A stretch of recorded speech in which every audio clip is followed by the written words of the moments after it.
Hi everyone, welcome to my channel. ഇന്ന് ഞാനിവിടെ വന്നിരിക്കുന്നത് ഒരു പുഡിങ്ങിൻ്റെ റെസിപ്പി ആയിട്ടാണ്. Green caramel pudding. Caramel pudding പറയുമ്പോൾ നമ്മൾക്ക് എല്ലാവർക്കും അറിയാം, വളരെ സിമ്പിളായിട്ട് നമ്മൾ വീട്ടിലുള്ള ഇൻഗ്രീഡിയൻസ് ഉപയോഗിച്ചിട്ട് ഉണ്ടാക്കുന്നൊരു പുഡിങ്ങാണ്. ഗ്രീൻ കളർ കാരമൽ പുഡിംഗ് ആകുമ്പം കുട്ടികൾക്കൊക്കെ നല്ല ഇഷ്ടപ്പെടും. ഇത് നല്ല ഭംഗിയുള്ളൊരു കളറാണല്ലോ. അപ്പോൾ കോഴിമുട്ടയൊന്നും കഴിക്കാൻ ഇഷ്ടമില്ലാത്ത കുട്ടികൾക്കൊക്കെ നമ്മൾ ഉണ്ടാക്കി കൊടുത്തു കഴിഞ്ഞാൽ അവരിത് കഴിക്കും. ഇപ്പം കാലാവസ്ഥയൊക്കെ നല്ല ചൂടായി തുടങ്ങുകയാണല്ലോ. ആ സമയത്തൊക്കെ നമുക്ക് വളരെ സിമ്പിളായിട്ട് കുട്ടികൾക്കൊക്കെ വെക്കേഷനൊക്കെ അല്ലേ വരുന്നത്, ആ ടൈമിലൊക്കെ നമുക്ക് ഉണ്ടാക്കി കൊടുക്കാം. നല്ല ടേസ്റ്റാണ്, അതുപോലെ തന്നെ വളരെ സിമ്പിളുമാണ്. കുറഞ്ഞ ഇൻഗ്രീഡിയൻസ് മാത്രം ഉപയോഗിച്ചിട്ട് വളരെ സിമ്പിളായിട്ട് ഉണ്ടാക്കുന്നൊരു റെസിപ്പിയാണ്. വീഡിയോയിലേക്ക് പോകുന്നതിൻ്റെ മുമ്പ് നിങ്ങൾ ആദ്യമായിട്ടാണ് എൻ്റെ ചാനൽ കാണുന്നതെന്നുണ്ടെങ്കിൽ ചാനൽ ഇഷ്ടപ്പെടുകയാണെങ്കിൽ നിങ്ങളൊന്ന് സബ്സ്ക്രൈബ് ചെയ്യണേ. അപ്പോൾ നമുക്ക് വീഡിയോയിലേക്ക് പോവാം. എന്തൊക്കെ ഇതിന് വേണ്ട ഇൻഗ്രീഡിയൻസ് നമുക്ക് നോക്കാം. 2 കോഴിമുട്ട വേണം, 1 കപ്പ് പാല്, അതുപോലെ 3 ടേബിൾ സ്പൂൺ പഞ്ചസാര, ഗ്രീൻ കളർ ഫുഡ് കളറും. ആദ്യം തന്നെ ഒരു പാത്രത്തിൽ നമുക്ക് പഞ്ചസാര കാരമലൈസ് ചെയ്തെടുക്കണം. അതിനുവേണ്ടി 3 ടേബിൾ സ്പൂൺ പഞ്ചസാര ഇടുക.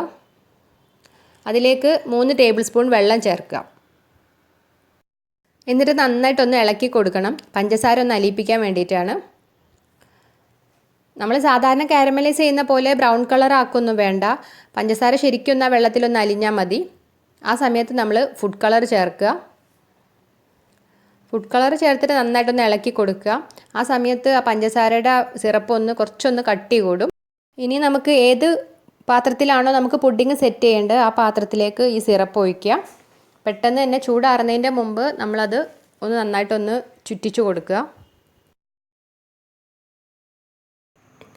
ഇനി ഒരു ബൗൾ എടുത്തിട്ട് അതിലേക്ക് 2 കോഴിമുട്ട പൊട്ടിച്ചൊഴിക്കുക. പിന്നെ ഒരു വിസ്കോ അല്ലെങ്കിൽ സ്പൂണോ എന്തെങ്കിലും ഉപയോഗിച്ചിട്ട് നന്നായിട്ടൊന്നത് ബീറ്റ് ചെയ്യാം. എഗ് ബീറ്ററിൻ്റെ ഒന്നും ആവശ്യമില്ല, അങ്ങനെ വിസ്കോ സ്പൂണോ എന്തെങ്കിലും ഉപയോഗിച്ചാൽ മതി.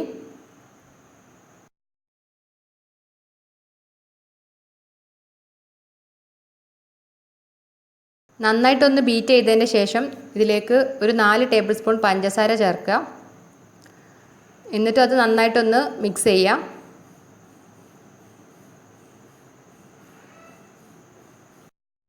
ഞാനിതിലേക്ക് ഒരു 2 തുള്ളി വാനില എസൻസ് ചേർക്കുന്നുണ്ട്. കാരണം ഈ കോഴിമുട്ട ഉപയോഗിച്ചിട്ടുള്ള പുഡിംഗ് ആണല്ലോ, അപ്പോൾ ആ കോഴിമുട്ടയുടെ മണം ഉണ്ടാവും, അത് ചിലർക്കൊന്നും ഇഷ്ടപ്പെടില്ല. അതുകൊണ്ട് വാനില എസൻസ് ചേർക്കുന്നതാണ് നല്ലത്. നിർബന്ധമൊന്നുമില്ല, നമ്മൾ ഏലക്കായ പൊടി ചേർത്താലും മതി.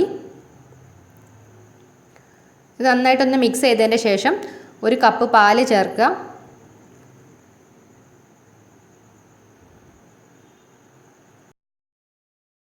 ഞാനിതിലേക്ക് കുറച്ച് കണ്ടൻസ്ഡ് മിൽക്ക് ചേർക്കുന്നുണ്ട്.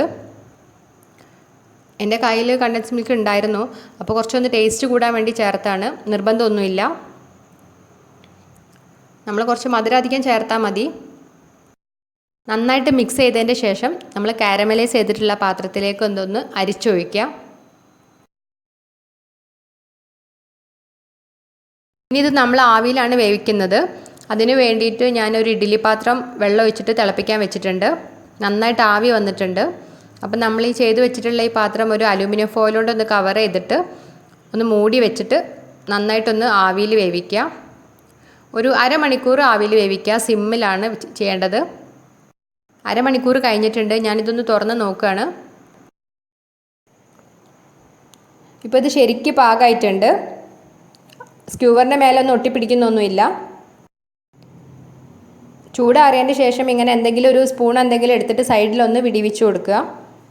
പിന്നെ നമുക്കൊരു പ്ലേറ്റ് എടുത്തിട്ട് അതിലേക്ക് ഈ പാത്രം വെച്ചിട്ട് നേരെ ഒന്ന് കമഴ്ത്തി എടുക്കുക. ഇപ്പം നമ്മളുടെ ആ ഗ്രീൻ കളർ കാരമൽ പുഡിംഗ് ഇവിടെ റെഡി ആയിട്ടുണ്ട്. നല്ല ഭംഗിയുണ്ട്, നല്ല സോഫ്റ്റാണ്. ഞാനിതൊന്ന് കട്ട് ചെയ്തിട്ട് നിങ്ങൾക്ക് കാണിച്ചു തരാം. നല്ല ജെല്ലി പോലെ ഇങ്ങനെ ഒരു മൂവിങ് ആയിട്ടുള്ള ഒരു ടൈപ്പാണ്. കാരണം കോഴിമുട്ടയൊക്കെ അല്ലേ ചേർത്ത്, നല്ല ഭംഗിയുണ്ട്. അതുപോലെ തന്നെ നല്ല ടേസ്റ്റും ഉണ്ട്. അപ്പോൾ നിങ്ങളെല്ലാവർക്കും വീഡിയോ ഇഷ്ടപ്പെട്ടിട്ടുണ്ടാവുമെന്ന് വിചാരിക്കുന്നു. പ്രത്യേകിച്ച് ഒരുപാട് ഇൻഗ്രീഡിയൻസ് ഒന്നും ആവശ്യമില്ലല്ലോ, നമ്മൾ വീട്ടിലെപ്പോഴും ഉണ്ടാവുന്ന പാലും കോഴിമുട്ടയൊക്കെ തന്നെ പോരെ. അപ്പം നമ്മൾ എല്ലാവരും ഇതൊന്ന് ട്രൈ ചെയ്ത് നോക്കുക. ഈ പുഡിങ് തണുപ്പിച്ചിട്ട് കഴിക്കുന്നതാണ് ടേസ്റ്റ്. ഒരു അരമണിക്കൂർ ഫ്രിഡ്ജിൽ വെച്ചിട്ട് കഴിച്ചാൽ നല്ല ടേസ്റ്റ് ഉണ്ടാവും. അപ്പോൾ നിങ്ങൾക്ക് എല്ലാവർക്കും വീഡിയോ ഇഷ്ടപ്പെട്ടിട്ടുണ്ടാവുമെന്ന് വിചാരിക്കുന്നു. എല്ലാവരും ട്രൈ ചെയ്യുക, ഫീഡ്ബാക്സ് ഒക്കെ അറിയിക്കുക.